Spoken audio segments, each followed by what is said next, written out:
मन को निर्मल करना। इसके बाद यह समझाया गया कि एक व्यक्ति सदाचार का जीवन जीना तो चाहता है, पर कैसे जिए, उसका मन ही वश में नहीं है। तो धर्म का अगला कदम होता है कि मन को वश में कैसे किया जाए। मन को वश में करने के बहुत तरीके होते हैं। वश में होने पर मन बलवान बन जाता है, बड़ा शक्तिशाली बन जाता है, उसके काम करने की ताकत बढ़ जाती है। लेकिन बड़ा शक्तिशाली मन, बड़ा बलवान मन, बड़ा एकाग्र मन हमारा कल्याण कर सकता है तो हमारी हानि भी कर सकता है। अगर विकारों से भरा हुआ मन एकाग्र हो गया तो उसका आधार मैला होगा। मन विकारों से भरा होगा तो अपनी भी हानि करेगा और दूसरों की भी हानि करेगा। मन निर्मल होकर एकाग्र होगा तो ना अपनी हानि करेगा और ना दूसरों की। अतः चित्त को मात्र एकाग्र कर लेना धर्म का लक्ष्य नहीं है।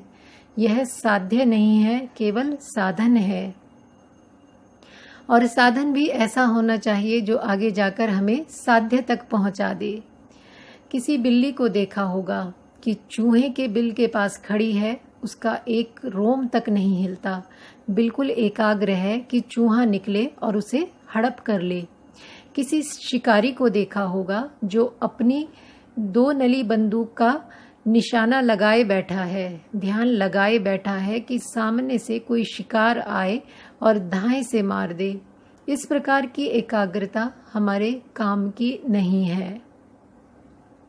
एकाग्रता के साथ साथ निर्मलता आती चली जाए तो हमसे कोई बुरा काम नहीं होता। जो मन बलवान बने जा रहा है वह निर्मल भी होते चला जाएगा। और निर्मल मन जब बलवान बनता है तो हमारा भी कुशल करता है और दूसरों का भी कुशल करता है, अपना भी मंगल करता है और दूसरों का भी मंगल करता है। इसलिए मन को एकाग्र करने के लिए हमने सांस का सहारा लिया। सांस के सहारे आगे बढ़ते बढ़ते एक और चित्त को एकाग्र किए जा रहे हैं और दूसरी ओर चित्त निर्मल हुआ जा रहा है।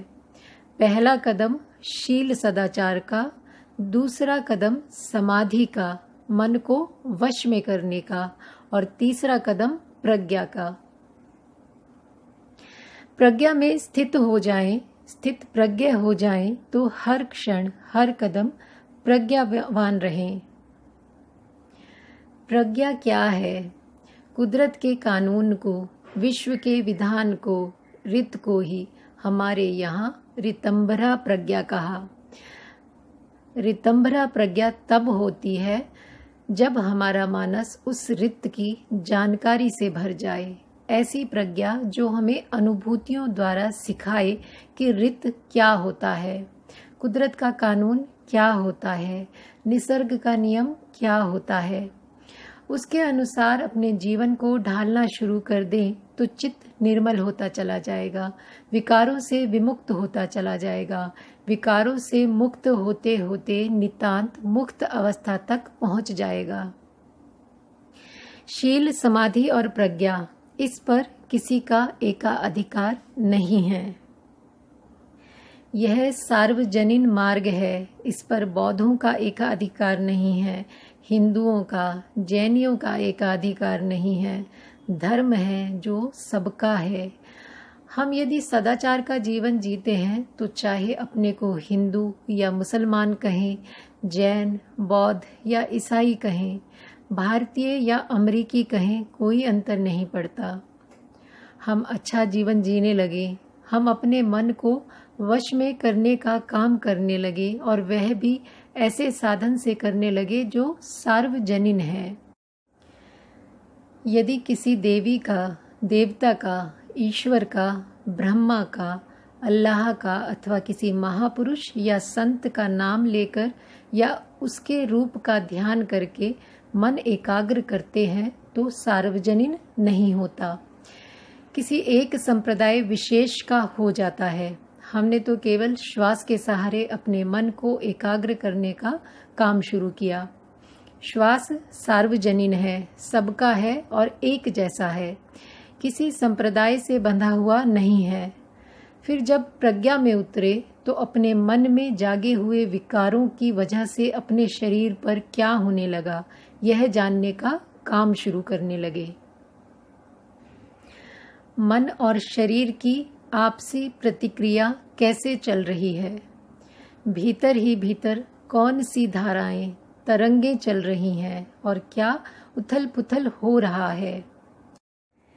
यह सारा कुछ देखने लगे तो सारी बात समझ में आने लगी कि मैं जब जब किसी विकार को पैदा करके अपने मन में प्रतिक्रिया करता हूँ, राग पैदा करके प्रतिक्रिया करता हूँ, या द्वेष पैदा करके, या भय, अहंकार आदि अथवा वासना पैदा करके प्रतिक्रिया करता हूँ, तो व्याकुल हो जाता हूँ। यह कुदरत का कानून है, व्याकुल हो ही जाता हूँ। और जब जब उन्हीं विकारों को दूर कर लेता हूँ तो भीतर बड़ी सुख शांति मालूम होती है। साधक क्या देखता है अपने भीतर? चित्त को सांस के सहारे एकाग्र करके क्या देखने लगा?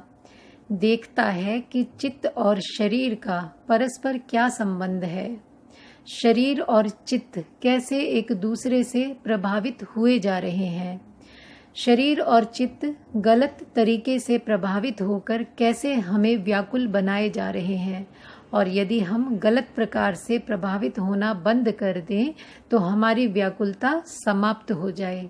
सारी बात समझ में आने लगती है, क्योंकि भीतर जो प्रपंच चल रहा है उस सारे प्रपंच को हम एक दृष्टा भाव से देखते हैं, तटस्थ भाव से देखते हैं, एक वैज्ञानिक की तरह उसका अनुसंधान करते हैं कि मेरे बारे में क्या सच्चाई है। जिसको मैं किए जा रहा हूँ, जिसको मेरा मेरा किए जा रहा हूँ, आखिर यह क्या है? यह सारा शरीर स्कंध, यह सारा चित्त स्कंध क्या है? और इन दोनों के परे की जो अवस्था है वह भी क्या है? पुस्तकें पढ़ी हैं, प्रवचन सुने हैं, बड़ा चिंतन मनन किया है, इसलिए मान रहे हैं कि यह शरीर अनित्य है, क्षण भंगुर है, नश्वर है। वह चित्त भी अनित्य है, नश्वर है, क्षण भंगुर है। और इनसे परे कुछ और है जो नित्य है, शाश्वत है, ध्रुव है, एक रस है। केवल मान रहे हैं, जाना तो नहीं ना, अनुभव तो नहीं हुआ, और अनुभव नहीं हुआ तो कुछ नहीं जाना। सारा जीवन केवल मानने के धोखे में बीत गया।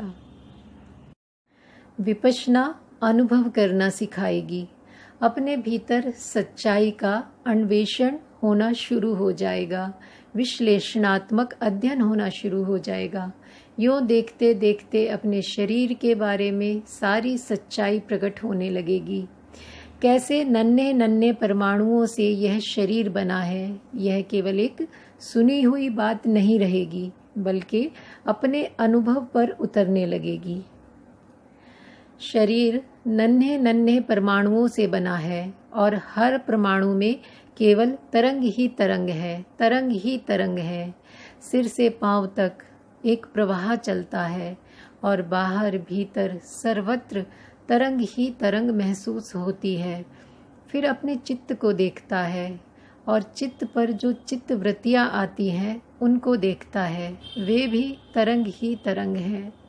आरंभ में सच्चाई बड़ी घनीभूत लगती है, पर देखते देखते सारा घनत्व नष्ट होने लगता है, ठोसपना पिघलने लगता है। साधक की ऐसी अवस्था आती है कि जिसको कहते हैं इसे भंग ज्ञान हो गया, मानो सब कुछ भंग हो गया। यह कितनी बड़ी माया थी, सब कुछ ठोस लगता था, सारा शरीर कितना ठोस लगता था, मन का भावावेश कितना ठोस लगता था। मन में वासना जागती है तो कितनी घनीभूत होकर आती है, क्रोध जागता है तो कितना घनीभूत होकर आता है, कोई भी विकार जागता है कितना घनीभूत होकर आता है। देखते देखते उसके टुकड़े होने लगे, केवल तरंगे ही तरंगे, तरंगे ही तरंगे रह गई। तब सारा प्रपंच और अच्छी तरह समझ में आने लगता है। समझने लगता हूँ कि मैं क्यों व्याकुल हो जाता हूँ। जब तक अपने भीतर सच्चाई नहीं देखता तब तक ऐसा मानते रहता हूँ कि मैं व्याकुल इसलिए हुआ कि बाहर ऐसी घटना घट गई जो मुझे अच्छी नहीं लगी। बाहर कोई अनचाही बात हो गई इसलिए मैं व्याकुल हो गया, या कोई मनचाही बात नहीं हो सकी इसलिए व्याकुल हो गया। अंदर देखने लगेगा तो जानेगा कि बाहर की बातों से कोई लेन देन नहीं है। बाहर तो केवल एक घटना घटी, बाहर से तो कान में एक शब्द आया, आँख से एक रूप दिख गया, नाक में कोई गंध आ गई, जीभ पर कोई रस आ गया, शरीर पर कोई पदार्थ स्पर्श कर गया, या मन में कोई चिंतन आ गया। लेकिन उसकी वजह से भीतर क्या होने लगा? मानस के चारों खंड साफ साफ समझ में आने लगेंगे। हमारी चेतना के 4 खंड खूब समझ में आने लगेंगे। मानस के 4 खंड हैं जिन्हें अलग अलग परंपरा ने अलग अलग नाम दिया। इन्हें किसी परंपरा ने कहा मन, बुद्धि, चित्त, अहंकार। किसी परंपरा ने कहा विज्ञान, संज्ञा, वेदना, संस्कार। नाम चाहे जो हो, नामों में क्या रखा है। एक वैज्ञानिक सिर्फ सच्चाई को देखता है, नाम के पीछे नहीं पड़ता। मानस का पहला खंड, चेतना का पहला खंड, जिसे विज्ञान कहते हैं, वह जानने का काम करता है। कान में कोई शब्द आया तो जान लिया, कोई शब्द आया। आंखों के सामने कोई रूप आया तो जाना रूप आया। नाक में कोई गंध आई तो जाना कि गंध आई। जीभ पर कोई रस आया तो जाना कि रस आया। शरीर पर कोई स्पर्श हुआ तो जाना स्पर्श हुआ। मन में कोई चिंतन चला तो जाना कि चिंतन आया। विज्ञान का काम सिर्फ जानना है कि कोई घटना घटी। इन 6 द्वारों में से किसी द्वार पर कोई घटना घटी। इतने में मानस का दूसरा खंड, जिसे संज्ञा कहें, पहचानने का काम करता है। झट पहचानता है कैसा शब्द है, कैसा रूप है, कैसी गंध है, कैसा रस है, कैसा स्पर्श है, कैसा चिंतन है, और फिर वह मूल्यांकन भी करता है कि अच्छा है या बुरा है। इस मूल्यांकन के फल स्वरूप हमारे भीतर एक तरंग चलने लगती है। संज्ञा ने कह दिया अच्छा है तो बड़ी सुखद तरंग चली। उसने कह दिया कि बुरा है तो बड़ी दुखद तरंग चली। यह काम मानस के तीसरे हिस्से ने किया, यानी वह संवेदनशील हुआ। सुखद तरंग चली तो सुखद संवेदना महसूस हुई, दुखद तरंग चली तो दुखद संवेदना महसूस हुई। यह तीसरे खंड का काम हुआ। अब चौथे ने अपना सिर उठाया। वह प्रतिक्रिया करने लगा कि सुखद संवेदना हुई तो चाहिए ऐसा राग पैदा करने लगा। दुखद संवेदना हुई तो नहीं चाहिए ऐसा द्वेष पैदा करने लगा। यह सारा प्रपंच अनुभूति पर उतरने लगा, और सच्चाई जब अनुभूति पर उतरने लगती है तो महापुरुषों की, पुस्तकों की, दार्शनिकों की या संतों की अनुभव की जो बातें हैं उन्हें हम अच्छी तरह समझने लगते हैं। मेरा जन्म और पालन पोषण एक बहुत कट्टर हिंदू सनातनी घर में हुआ। जैसे सब करते हैं वैसे ही मैं भी बचपन से गीता का पाठ करता था, खूब पाठ करता था, क्योंकि किसी ने कह दिया था कि 1 अध्याय का पाठ कर लेगा तो 1 जीवन का पाप कट जाएगा, 2 अध्याय का पाठ कर लेगा तो 2 जीवन के पाप कट जाएंगे, और 18 अध्याय का पाठ कर लेगा तो कहना ही क्या। यह बात बड़ी अच्छी लगी। सस्ता सौदा है, अच्छा लगेगा ही, खूब पाठ करें। पर समझ नहीं आया कि क्या पाठ कर रहे हैं। कभी समझ भी गए तो उल्टा ही समझे, पूरी तरह सही अर्थ समझ में नहीं आया। गीता में एक श्लोक है, उत्क्रमांतम स्थितम वापि भुंजानाम व गुणान्वितम विमूढ़ा नान्नु पश्यन्ति पश्यन्ति ज्ञान चक्षुषः। विमूढ़ लोग विपश्यना नहीं कर सकते। विपश्यना वे ही कर सकते हैं जिनके ज्ञान चक्षु खुल गए, पर बात ही नहीं समझते थे। तब तो यही समझते थे कि हमारे भी ज्ञान चक्षु खुल जाएंगे, हम आंख बंद करके बैठेंगे और भीतर की आंख खुलेगी तो भीतर ना जाने क्या क्या देखना शुरू कर देंगे। ज्ञान चक्षु क्या होता है? अपने अनुभव से जो ज्ञान प्राप्त होता है उसे ज्ञान चक्षु कहते हैं, प्रज्ञा चक्षु कहते हैं। जब आदमी धर्म में हिंदू धर्म देखना शुरू कर देता है, बौद्ध धर्म देखना शुरू कर देता है, जैन सिख ईसाई धर्म देखना शुरू कर देता है तो ज्ञान चक्षु नहीं खुलते। लेकिन जब साधक सच्चाई देखना शुरू कर देता है तो सारी बात समझ में आ जाती है। वह देखेगा कि कान के, नाक के, जीभ के किसी दरवाजे पर खटपट शुरू हुई तो मानस के एक खंड ने सिर उठाया। उत्क्रमांतम, चेतना का एक खंड उठ खड़ा हुआ और खड़ा होकर कहता है कि कुछ हुआ। किसी न किसी इंद्रिय के दरवाजे पर कोई घटना घटी। फिर स्थितम, मानस का दूसरा हिस्सा रुकता है, पहचानने की कोशिश करता है कि क्या हुआ, क्या घटना घटी। शब्द आया तो क्या शब्द आया, गाली है या प्रशंसा है। रूप देखा तो कैसा रूप देखा, नारी का या पुरुष का, सुंदर या असुंदर, काला या गोरा। और फिर मूल्यांकन करता है, यह तो बहुत अच्छा है, यह बहुत बुरा है। मानस का यह हिस्सा रुक करके स्थित होकर यही काम करता है, मूल्यांकन करने का काम करता है। अब जैसे ही मूल्यांकन हुआ, सारे शरीर में एक प्रवाह चलने लगा।